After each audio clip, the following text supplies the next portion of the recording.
Serious. Teachers of Reddit. What's the most depressing thing a student said? I am too tired. I can't do this anymore. It was a teenage girl with a bad family life. She wasn't able to sleep and just wanted to die. It was sad watching her be so miserable. But gladly I know that when she was 18 she moved into her own apartment. She was able to sleep again.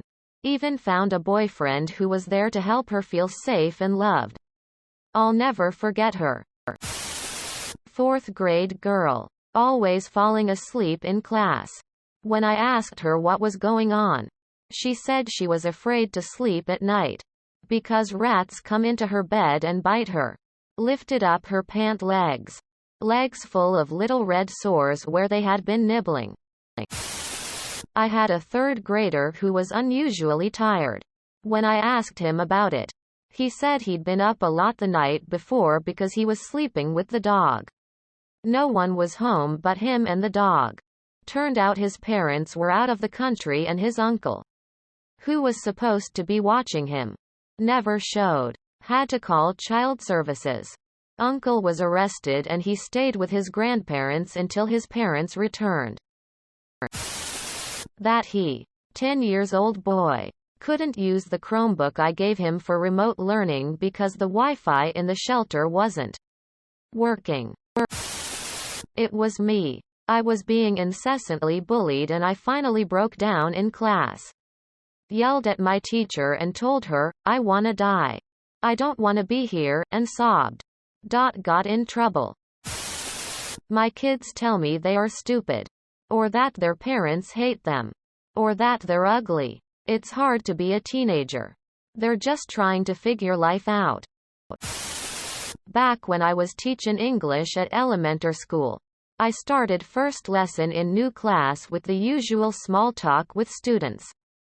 Don't remember how exactly, but with one of the students the talk came to her parents. My parents are in Syria.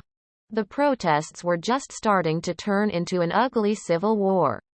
One instance in my life, when I was literally rendered speechless. What do you say in such situation? Please vote. Because I can't decide among 1. I hope Trump gets elected. Because then I'll get deported and won't have to pass the state exams. 2. In 1994. Who's this girl? Rwanda. And how come she's always on the news? And/or 3. A sophomore upon learning the definition of a sweatshop garment factory. Ew, does that mean my shirt might have sweat on it? Quote. I was a teaching volunteer at an NGO. I reached there early one day and a 7-year-old girl was there too. I started chatting and asked about her routine. She woke up at 4 in the morning. Took a bath. Made tea for her parents and then proceeds to make breakfast for them. My brother is 8 and my mom doesn't let him inside the kitchen.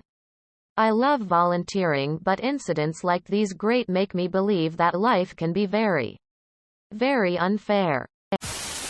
I can't do the online homework because dad doesn't pay the internet or the lights and he sits in his room all day with needles on the floor. 13 years old me to my teacher asking why I haven't turned in any work. Glad it turned out to be better for her. I was almost worried to read the bad part of the story. That's horrible. No one should get in trouble for that. Damn, the teachers were terrible to you. I'm really sorry. IDK if that is comforting to you. But teachers are so often like this. I got severely bullied too and they did nothing. Some of them were bullies too. It's like they get a kick out of being assholes. So, you are not alone with this. Less than 3 hope you are out of school ASAP.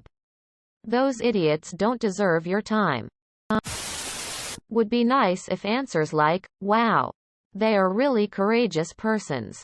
And you're very strong too for being here and smiling when they are not here. They must be really proud of you. Came naturally in this kind of situation. Imagine calling someone shitty with absolutely no context because they were forced to abandon their family by people with guns and handcuffs. Maybe he is shitty, but if the only thing you know about him is that he was arrested, I'd say we don't know enough to pass judgment.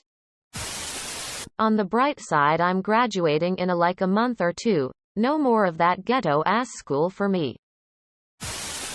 That looks good in Hollywood movies, but the truth is, she wasn't exactly smiling, and more importantly, I knew nothing about her. Her family. She could have been as easily an emigrant as a daughter of some important diplomat with strong ties to the Assad family. None of that is any of my business.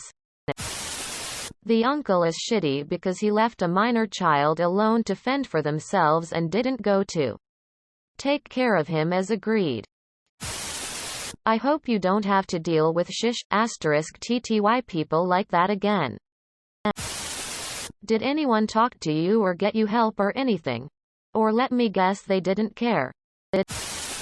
Parents are also a bit shit, because the only way they wouldn't know uncle was a no-show was if they left before the uncle was supposed to be there and didn't bother calling to check on the kid.